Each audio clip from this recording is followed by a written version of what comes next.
Hello everyone, my name is Alicia Jackson, licensed professional counselor, and welcome to my channel.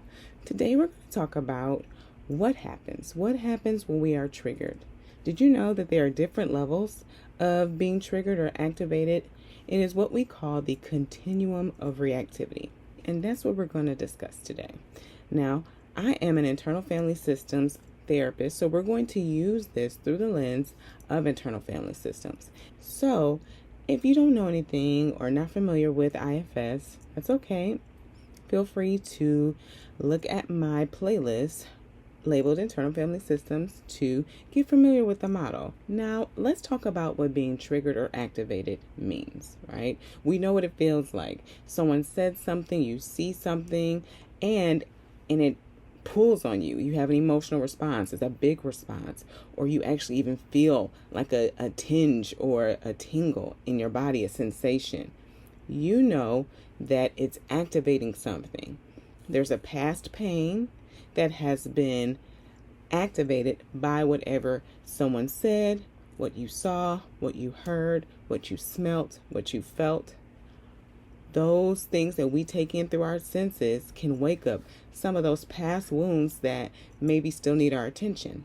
And so that is what being triggered or activated means. Now, we know that through the lens of internal family systems, right, that we have protectors. We have parts of us that are working really hard to make sure that either the pain that we experience never happens again, or we have parts of us that are working reactively to soothe the pain when it happens, right? Those parts of us are working really hard, something happens, and then we have reactive protectors that are coming in to soothe that pain.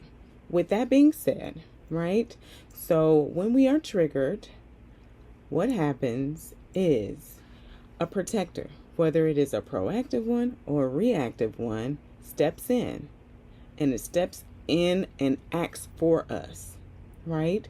And so because our nervous system is in alert, it's on high alert, right? We're in survival mode, we're in protection mode. It does limit our awareness. And so let's talk about the continuum of reactivity.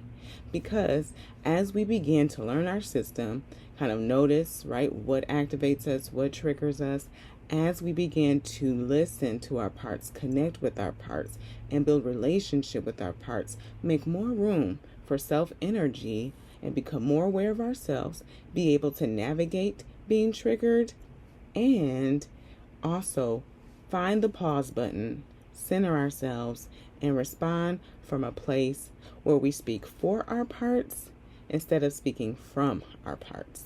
That's when that part has completely hijacked us, and it is executing. It is executing its method of protection because it fears. It fears for our safety. It knows and it feels that we are not safe. And so the first level, which is the highest level on the continuum of reactivity, is out of your awareness. When we are in a state of flight, fight, freeze, fawn, we are usually in a space where we are not fully aware of how we're showing up, right? So this is, for an example, when someone tells you what you did or said, but you don't have any memory or recollection of it, or vice versa, right?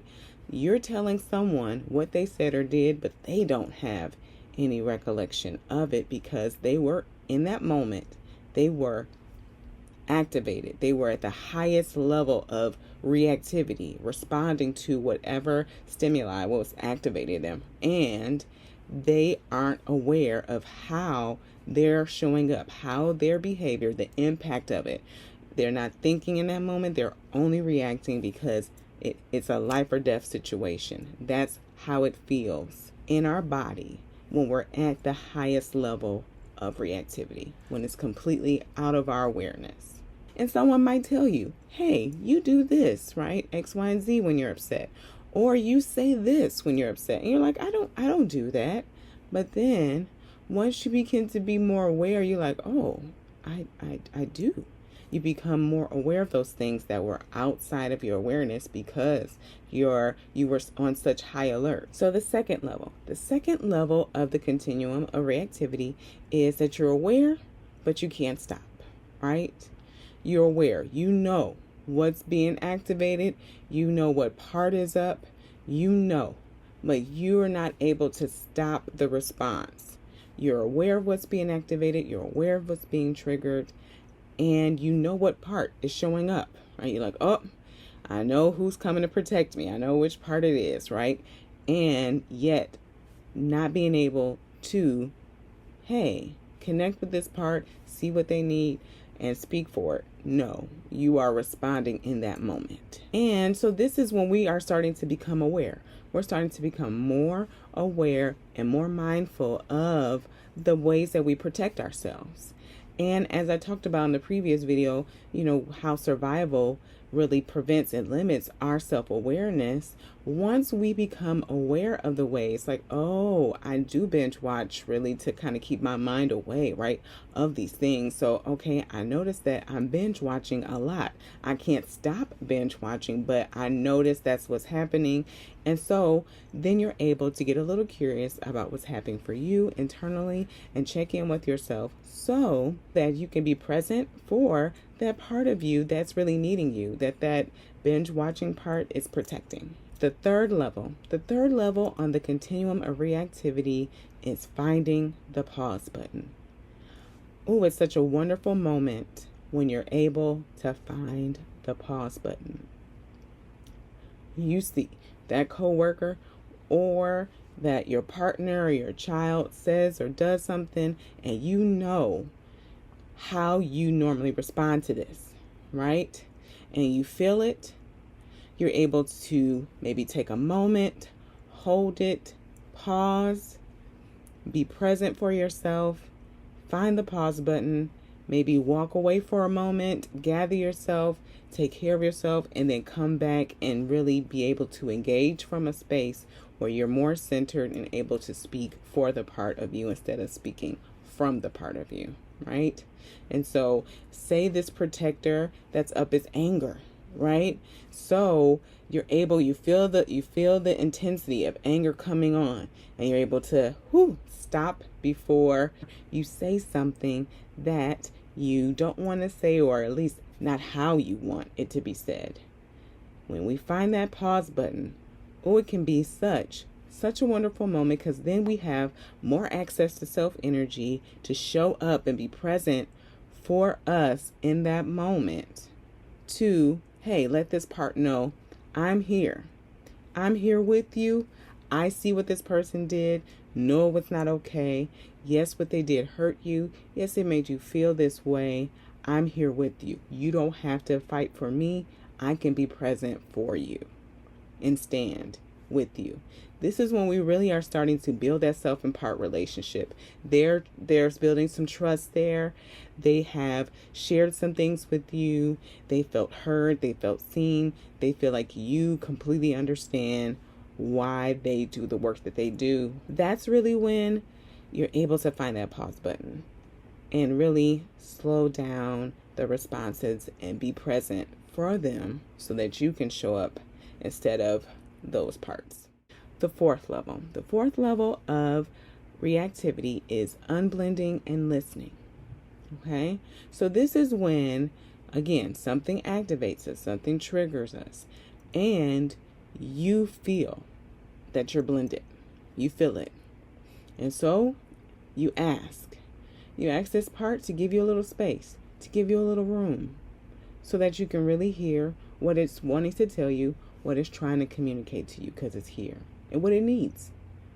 You're able to make that request.